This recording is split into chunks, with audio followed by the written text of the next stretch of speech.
Hi friends, welcome to Jasmith channel. இன்றைக்கி நாம் அழகே அழகு சீரியலோட எபிசோட் தான் பார்க்க போகிறோம். ஆனால் கொஞ்சம் ஷார்ட்டாக பார்க்க போகிறோம். ஸோ வீடியோவை ஸ்கிப் பண்ணாமல் பாருங்கள். ஸ்டார்டிங் சீன் என்ன ஆகுதுன்னா, மதியும் அழகு மலரும் பேசிகிட்டு இருக்காங்க. அப்போ மலர் சொல்கிறாங்க, இந்த மாதிரி நான் வந்து காலையில் சீக்கிரம் எழுந்திரிச்சிருவேன், சமையல் ஸ்டார்ட் பண்ணிடுவேன். ஸோ எல்லோரும் ஸ்கூலுக்கு கிளம்பி ஆஃபீஸ்க்கு அது இதுன்னு கிளம்பிடுவாங்க. பாப்பா வந்து இந்த ஸ்கூல் தான் படிக்கிறா அப்படிங்கிற மாதிரி சொல்லிகிட்ருக்காங்க. ஒரு நாள் நம்மளும் போகலாம் அப்படிங்கிறாங்க. உடனே மதி கேட்குறாங்க, எத்தனை மணிக்கு எழுந்திரிச்சிங்க அப்படிங்கும்போது, வண்டி 4:30 மணிலேருந்து ஓடுது அப்படிங்கிறாங்க. இன்னும் பசிக்கலையா அப்படின்னு கேட்குறாங்க. இல்லை பசிக்கலை அப்படிங்கிறாங்க. அதுக்கப்புறம் அவங்க மாமனார் சொன்னது ஞாபகம் வருது. இந்த வீட்டுக்குன்னு ஒரு சட்டத்திட்டங்கள்லாம் இருக்குது அப்படின்னு சொன்னார் இல்லையா. அதெல்லாம் ஞாபகப்படுத்தி பார்க்குறாங்க. நெக்ஸ்ட்டு வந்து மதிக்கு வந்து அவங்க அப்பா ஞாபகம் வருது. ஸோ அப்பாவை பார்க்க போகணும் அப்படிங்கிறதுக்காக போய் மாமனார்கிட்ட கேட்குறாங்க, நான் இன்றைக்கி எங்கள் அப்பாவை பார்க்க போகணும் அப்படின்னு சொல்கிறாங்க.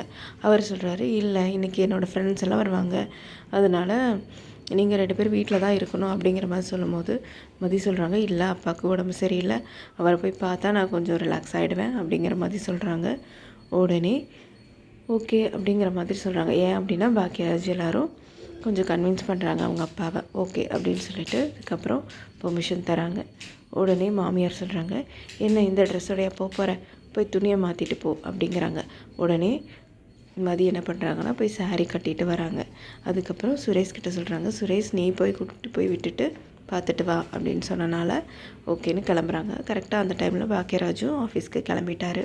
ஸோ எல்லோரும் 4 பேருமே வெளியே நிற்கிறாங்க. மதியை வந்து பைக்கில் ஏற்றணும். பைக்கில் ஏற்றுறதுக்கு முன்னாடி கொஞ்சம் தடுமாறுறாங்க, ஏன்னா ஏறுறதுக்கு முன்னாடி. அதுக்கப்புறம் மலர் சொல்கிறாங்க, சாரி கட்டிட்டு பைக்கில் போகிறதெல்லாம் சாதாரண விஷயம் கிடையாது, பார்த்து கூட்டிகிட்டு போ சுரேஷ் அப்படிங்கிறாங்க.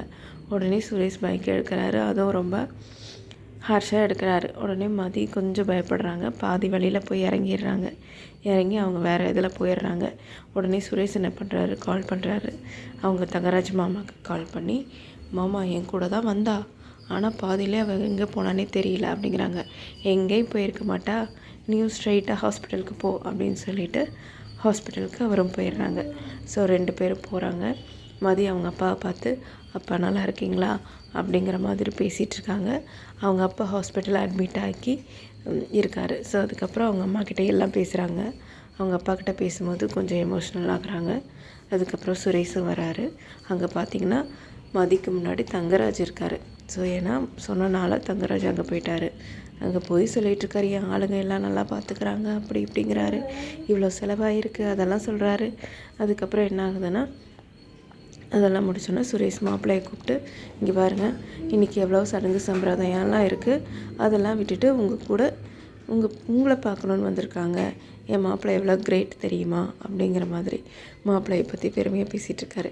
அதுக்கப்புறம் அவங்க அம்மாக்கிட்ட பேசுகிறாங்க மதி. அதோட இன்றைக்கான எபிசோட் முடியுது.